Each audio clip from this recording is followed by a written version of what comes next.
Hello, I'm Skylar and welcome to our podcast, Soup Kitchens of Lapeer. Today I'll be joined by Spencer to discuss the soup kitchen programs in Lapeer, Michigan. Hello, did you know that according to Feeding America's Map, the Food Gap program, there are about 11,000 food insecure people in Lapeer County alone? That sure is a lot of hungry citizens. Well, what are we doing to help these people? Lapeer has done many things to help with the food insecure homes in this county, such as making many donations and running several different soup kitchens. 5 out of 6 Lapeer soup kitchens are run out of local churches. And the 6th soup kitchen is the Stone Soup Food Pantry, right? They run 3 days a week on average versus the 1 day a week the churches run. Each church runs a different day to ensure the hungry can have a hot meal every night. To get a closer look at how a soup kitchen runs, we've conducted an interview with Ann Feifel, the woman who oversees the St. Paul's Lutheran Church soup kitchen.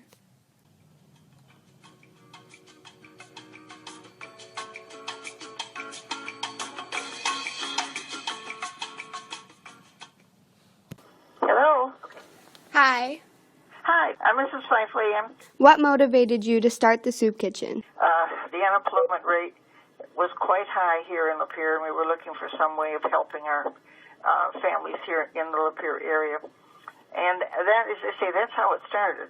And we've just have gone ever since. Unfortunately, there seems to have been a fairly large need here in Lapeer all over the years.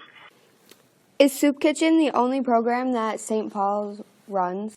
We've always called it the soup kitchens, okay, and that's just a very old term that has been used for forever. The program, the name of the program is called Food for Families, okay. So technically, it's called under the LICA organization of Lapeer Interfaith Group Food for Families program. Is St. Paul the only church that runs a soup kitchen? There are right now 4 churches, and the 5th one hopefully will be coming back into the program. So you were part of the first committee that started the soup kitchen? Yes, I was part of the first organization that started the interfaith group here in Lapeer, and then I'm the one that started the one here at St. Paul. Do you ever have problems finding help, like volunteers to help at the soup kitchen? We do now. We did not, and in fact, it isn't only our church that has that problem, but over the years there are, unfortunately, less people who have the time or are willing to put the extra time in to be a full-time volunteer. And the thing is, it's a different time now. Most of young mothers, frankly, many young mothers, have to work. They're working full-time, both moms and dads, to make things meet. To make their finances, lead. Yeah. And it's becoming more difficult to get volunteers who have the time to do it. It isn't just here at St. Paul. It's true of all the churches. And it isn't just in the food program. Many of the other organizations that we have in the various churches and stuff, they're finding it more difficult to find people who are like in their 50s and so on, 40s, 50-year-old bracket. Yeah.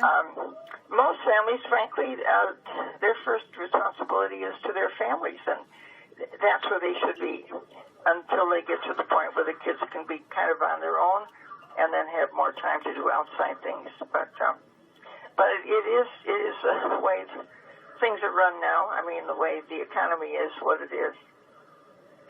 So that's the way it goes. But Dan, yes, we do answer that question. Yes, we do have more trouble getting volunteers, but that's the basic reason of the change of the economy and making it difficult for, people to put in the kind of time that requires this kind of a program.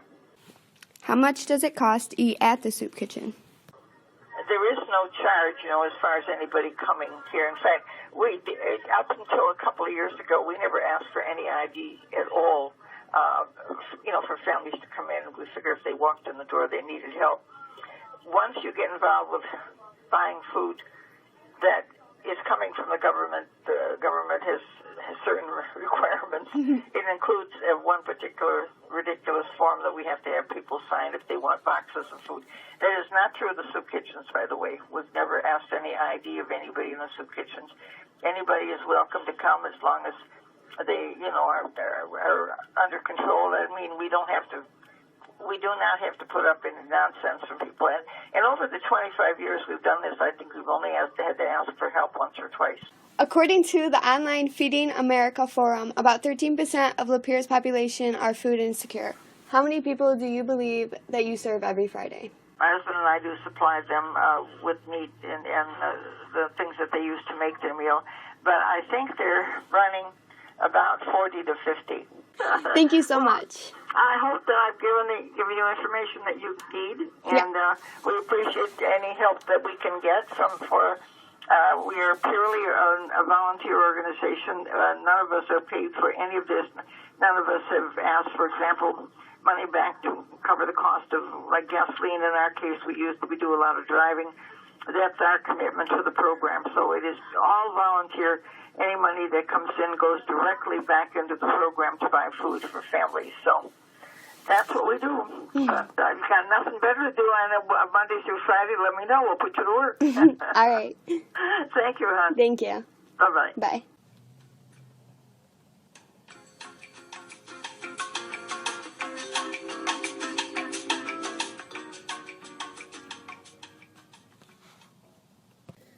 So soup kitchens are always looking for volunteers to help out.